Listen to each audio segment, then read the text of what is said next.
Hey guys, welcome back.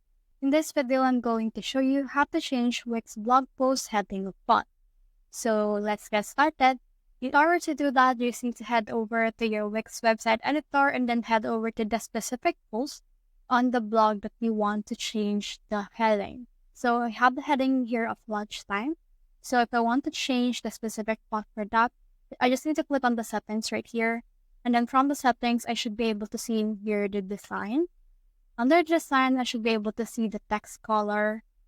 So under in here, you can see the text style and color as well as the quote style and then the title style right here. So for this one, we'll just use this headings right here. So in order to change that, we just need to head over and click on this heading style and we can change it here. So for example, in here, we can change the font.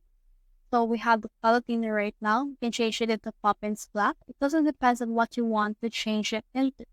So, for example, for me, I'll just use this script right here. And then I can also change its font size. And you can actually edit out everything right here on the specific design post.